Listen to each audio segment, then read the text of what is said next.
নমস্কার। শুরু করছি আজকের গল্প, ভুলের রামধনু, শর্বাণী বন্দ্যোপাধ্যায়ের লেখা। সকাল 10টা। রোদ বেশ ভালোই উঠেছে। অসীমবাবু সাইকেল নিয়ে বাড়ি ঢুকছিলেন। স্ত্রী নন্দিতা তার দিকে অবাক হয়ে তাকিয়ে।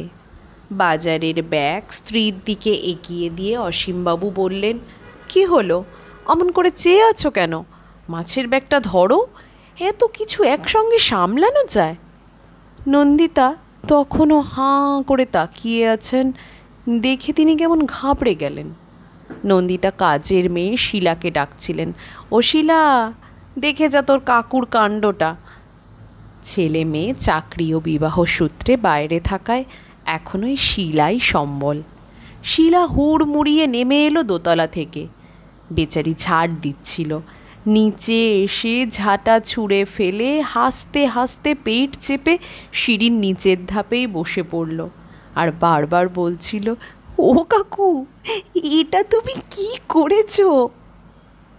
নন্দিতাও হাসছেন। বাজারের ব্যাগ হাতে হতবম্ব অসীমবাবু বারবার বলছেন, আরে কি করেছি বলবে তো?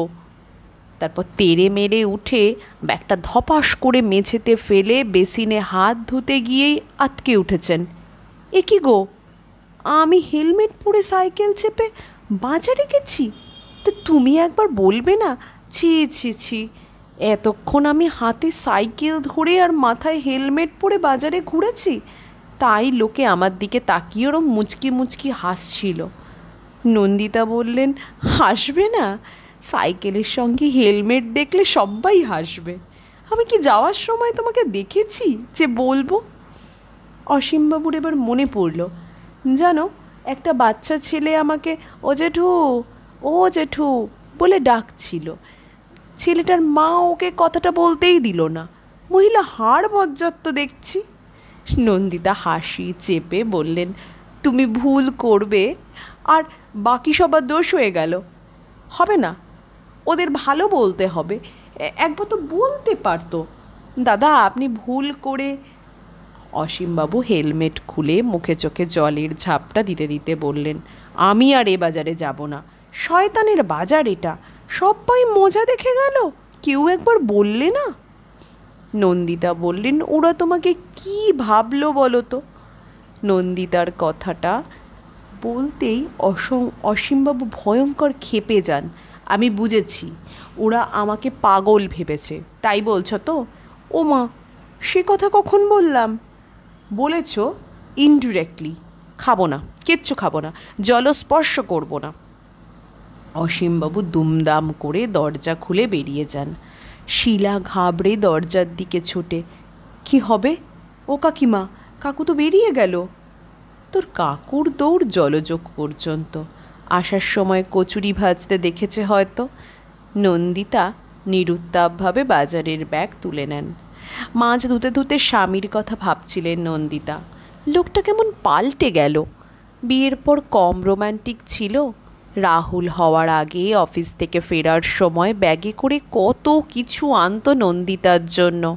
কাজু, সন্দেশ, ঝাল মিষ্টি ডালমুট, হরির দোকানের কাটলেট। জয়েন্ট ফ্যামিলিতে ইচ্ছে মতো খাওয়ার সুযোগ তো ছিল না, অথচ তখন এটা ওটা খেতে খুব ইচ্ছে করতো। অসীমবাবু মনের কথা জেনে নিয়ে সব ব্যবস্থা করে দিতেন সকলের অগোচরে। আর এখন খালি রাগারাগি ছুতোনাতায় ঝগড়া চলছেই। এই তো সেদিন দোষের মধ্যে বলেছিলেন, অত বড় কুমড়ো কার জন্য এনেছো, কে খাবে? শিলা তো কুমড়ো খেতেই চায় না। হাটখোলা বাড়ির বাজারের অভ্যেস তোমার আর গেল না। হাটখোলা বাড়ি কথাটার একটা বিশেষ অর্থ আছে। অসীমবাবুর বাড়ি হাটখোলায়। অসীমবাবুদের বাড়িতে কাকু জেঠু সবার পরিবার মিলিয়ে 15 জনের লোকের বাস ছিল। সকাল বিকেল হইচই চলত। ছোট পরিবার থেকে আসা নন্দিতা প্রথম দিকে ঘাবড়ে যেতেন, পরে অভ্যেস হয়ে যায়, কিন্তু সেই খোটা এখনও মাঝে মাঝে দেন। এইসব আবোল তাবোল চিন্তার মাঝেই একবার ভাবলেন, লোকটা গেল কোথায়? মাথা গরম করে বেরিয়ে গেল। জলখাবারের পর তো প্রেশারের ট্যাবলেট খাওয়ার কথা, নির্ঘাত ভুলে মেরে দিয়েছে। আসল কথা হলো এই ভুল, সর্বক্ষণ এই জ্বালায় জ্বলতে হচ্ছে। তার নিজের অবস্থাও তথৈবচ। এই তো সেদিন মেয়ের মাস্তুতো ননদ বাড়িতে বেড়াতে এলো। কিছুতেই নামটা মনে করতে পারছিলেন না। বারবার খালি তুমি দীপ্তর বোন, তুমি দীপ্তর বোন এই করছিলেন। শেষে সে যখন রসগোল্লা সিঙাড়া শেষ করে তার দিকে তাকিয়ে বলেই ফেলল, মাসিমা মনে হয় আমার নাম ভুলে গিয়েছেন। মুখে রাশ সরেনি তার, কেননা অনেক চেষ্টা করেও মেয়েটির নাম তিনি কিছুতেই মনে করতে পারেননি। পরে মেয়ের কাছে এই নিয়ে কথা শুনতে হয়েছে। ফোন করে বলেছে, চিমা তুমি আমার মাস্তুতো ননদের নামটাই ভুলে গেলে, এরপর তুমি না আমার নামটা ভুলে যাও। কদিন আগে তো দুপুরবেলা ভাত রাঁধতেই ভুলে গেছিলেন। সে কথা আবার সেদিন অসীমবাবু রীতিমতো ব্যাখ্যা করে ফোনে ওর বন্ধুকে বলছিলেন। আরে খেতে দেরি হবে না কেন, এই ভর দুপুরে বাইরে থেকে এসে শুনলাম গিন্নি ভাত করতেই ভুলে গেছেন। নির্ঘাত ফোনে আড্ডা চলছিল। কি বলবো বলো, এত দিন ভাত বসিয়ে ভুলে গিয়ে পুড়িয়ে ফেলতো, এবারে ভাত বসাতেই ভুলে গিয়েছে। সেদিন খুব রাগ হয়েছিল তার। সারা জীবন ভাত রেঁধে খাওয়ালেন, আর একদিনের ভুলের গল্প বিশ্ব সংসারে করে বেড়াচ্ছে। ছি ছি ছি ছি। সেদিন ভেবেছিলেন ওই রকম বিশ্বাসঘাতক লোকের সঙ্গে আর কথাই বলবেন না। সে প্রতিজ্ঞা অবশ্য রাখা যায়নি, তাছাড়া ভুল তো তারই। নন্দিতা কড়াইয়ে তেল গরম করতে দিয়ে দাঁড়িয়েছিলেন গ্যাসের সামনে। শিলা এসে চেঁচালো, কি গো তেল পুড়ে যাচ্ছে তো। নন্দিতা গ্যাসটা চট করে অফ করে দিলেন। কড়াটা বসিয়েছেন কেন কিছুতেই মনে করতে পারছিলেন না। অসীমবাবু পার্কে গাছের ছায়া খুঁজছিলেন, হাতে একটা ঠোঙা। গরম গরম কচুরি ভাজা দেখে খাবার খুব ইচ্ছে হয়েছিল। নন্দিতার বাক্যবাণের ভয়ে বাড়িতে ওসব ঢোকে না, কোলেস্টেরলের পাঁচালি শুরু হয়ে যায়। অসীমবাবু বোঝেন না, খাওয়াটাই যদি ইচ্ছে মতো না করা গেল, তাহলে এত স্বাদের বেঁচে থাকা কিসের জন্য? কতদিন ভেবেছেন জলযোগের কচুরি খাবেন, আহা কড়াইয়ে ছাড়ে যখন সারা পাড়া সুবাসিত হয়ে যায়। বাজার থেকে ফেরার পথেই গন্ধ পেয়েছিলেন। পরে রাগ দেখিয়ে সোজা গিয়েছিলেন জলযোগে।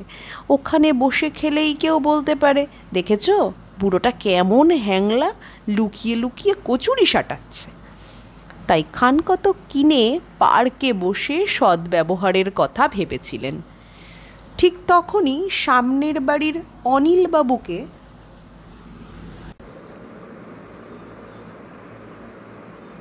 পার্কে আসতে হলো। একেই বলে গেরো। সবে একটা মনের মতো জায়গা খুঁজে গুছিয়ে বসেছেন। অসীমবাবু ভাবছিলেন, ঠোঙাটা খুলবেন না খুলবেন না, নাকি লুকোবেন। নন্দিতাকে রাগ দেখিয়ে শেষে ভালোই হলো। পার্কে বসে গরম গরম কচুরি খাওয়াটাও জমে গেল। অনিলবাবুকে অবশ্য একটা কচুরি দিয়েছেন। যেভাবে তাকাচ্ছিলেন ঠোঙার দিকে, না দিয়ে আর পারেননি। কচুরি খেয়ে অনিলবাবু মনের দুঃখ খোলসা করে বলেই ফেললেন, উনি নাকি দীর্ঘদিন বাদে এই একটা কচুরি খেলেন। বললেন, জানেন ব্লাড প্রেশার আর সুগার দুটোই খুব হাই, তাই গিন্নি আমার মানিব্যাগ নিজের জিম্মায় রেখে দিয়েছেন। মানে আপনার মানিব্যাগ? কি বলবো মশাই, আপনার মতো জলযোগের কচুরি আর মিষ্টি কিনে দু একদিন পার্কে বসে খেয়েছি, ব্যাস রিপোর্ট পেয়েই। কে কে দিল রিপোর্ট? হবে কোনো ওয়েল উইশার। আপনি কিন্তু আবার, না না আমি বলবো না, আপনার মানিব্যাগ বাজেয়াপ্ত হলে আমারও লস। দু একদিন যাও বা, না না কোনো মতেই বলবো না।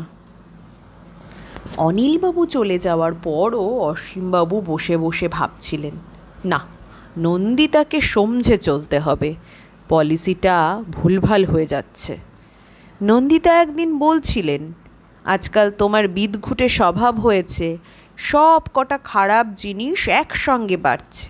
উত্তর না দিয়ে অসীমবাবুর আগত দৃষ্টি তাকিয়েছিলেন। রাগ, লোভ, ভুল সব একসঙ্গে পাল্লা দিয়ে বেড়েই চলেছে বলে নন্দিতা ঘসঘস করে কুটনো কুটতে শুরু করেছিলেন। অসীমবাবু বলেছিলেন, আর তোমার একটা জিনিসই ক্রমাগত বাড়ছে, সেটি হলো স্পর্ধা, বলেই হাওয়া হয়েছিলেন। না, অতটা ঠিক হয়নি। কথাটা তো কিছু ভুল বলেনিও। মাথা তুলে এদিক ওদিক তাকান অসীমবাবু, আর তখনই নজরে পড়ে ব্যাপারটা। পার্কের বেঞ্চগুলো একটাও খালি নেই। তার নিজের মতো বেশ কিছু মানুষ এদিকে ওদিকে ছড়িয়ে ছিটিয়ে বসে ঠোঙা খুলে খুলে কী যেন খাচ্ছে। ওরাও কি তাহলে জলযোগের খদ্দের? মনে খুব স্পর্ধা নিয়ে বাড়ির দিকে ফিরছিলেন তিনি। মানুষটা না খেয়ে রেগেমেগে বেরিয়ে গেল। নন্দিতা কি বলে গুছিয়ে খান? খিদে পেলেও খাওয়ার যায় কি? শিলাই বা কী ভাববে? শেষ অবধি নন্দিতা জলে ছাতু গুলে খেয়ে নিয়েছিলেন। এ সময়টায় তার একটু ঝিমুনি আসে। ঝিমোতে গিয়ে কখন যে ঘুমিয়ে পড়েছেন, ঘুমিয়ে ঘুমিয়েই দেখছিলেন অনেক দূরে কোথাও দুজনে গিয়েছেন। বরফ পুরু হয়ে জমে আছে চারদিকে, তার মাঝে দুজনে হাত ধরে হাঁটছেন। হঠাৎ অসীমবাবু বরফে তলিয়ে যেতে শুরু করলেন। তিনি চেষ্টা করেও হাতটা ধরে রাখতে পারছিলেন না। আতঙ্কে ঘুমটা ভেঙে গেল তার। ঘুম থেকে উঠে খুব ঘাবড়ে গেলেন। ভাবছিলেন সময়টা কি সকাল নাকি বিকেল। প্রথমেই হাঁক পারলেন শিলার নাম করে, শিলা, এই শিলা, কোথায় গেলি রে? শিলা ঘরে ঢুকে বলল, কাকু ফিরে স্নান সেরে কাগজ পড়ছে, তুমি ঘুমোচ্ছিলে বলে ডাকিনি। নন্দিতা রান্নাঘরের দিকে এগোন। বাইরের ঘরে উকি মেরে দেখেন অসীমবাবু দিব্যি কাগজ পড়ছেন। তার মানে অনুমান ঠিকই ছিল, উনি নিশ্চিত কোথাও খেয়েছেন সকালে। মুখের ওই স্নিগ্ধ প্রশান্তি খালি পেটে থাকলে থাকতো না। তখন মুখ দেখলে বাংলার পাঁচও লজ্জা পেত। আজ রথযাত্রা। মনে মনে এই দিনটাকেই ভেবে রেখেছিলেন অসীমবাবু। এরকম ভালো দিনেই সিদ্ধান্ত নিতে হয়। সেদিন বাড়ি থেকে না খেয়ে বেরিয়ে যাওয়ার পর থেকেই নন্দিতার সঙ্গে বাক্যালাপ বন্ধ চলছে। দোষ অবশ্য তারই। কিছু না খেয়ে বেরিয়ে গিয়ে পার্কে বসে কচুরি খেয়েছেন, আর বেচারি নন্দিতা কিছু না খেয়ে ঘুমিয়ে পড়েছিল। কিভাবে যেন জেনে ফেলেছে তিনি ওই রকম একটা জোচ্চুরি করেছেন, তাই তার সঙ্গে কথা বলছেনই না। কতবার চেষ্টাও করেছেন কথা বলানোর, এখন আর সে চেষ্টা করেন না। একেবারেই হাল ছেড়ে দিয়েছেন। ভোবই ভোলার নয়। সেদিন ওই জলযোগের কচুরি এনে দিলেন, একটাও খেলো না। শেষে সবটাই শিলা আর তিনি মিলে শেষ করলেন। অমন নরম খাস্তা কচুরি পয়সা দিয়ে কেনা, ফেলেন কি করে? সপ্তাহ দুয়েক কেটেছে মুখ বন্ধ করে। কম সাংঘাতিক নয়। খেতে দিচ্ছে, জামা কাপড় গুছিয়ে রাখছে, কিন্তু একটাও কথা বলছে না। ওদিকে শিলার সঙ্গে দিন রাত বকর বকর করেই চলেছে। তিনি শুধু বোবা হয়ে আছেন।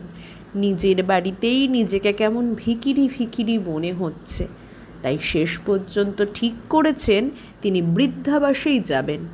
বেশি দূরে নয়, কাছেই শান্তিনিবাস নামে গড়ে ওঠা বৃদ্ধাবাসটা মনে ধরেছে তার। ওখানেই যাবেন ঠিক করে ফর্ম ফিল আপ করে এসেছেন। আজই সেই শুভ দিন। টাকা পয়সাও তৈরি করে রেখেছেন। গিয়ে জমা করে দিয়ে একেবারে থাকতে শুরু করে দেবেন। শুভ কাজে আর দেরি করার কিছু নেই। সংসার শিলাকে নিয়ে নন্দিতাই চালায়।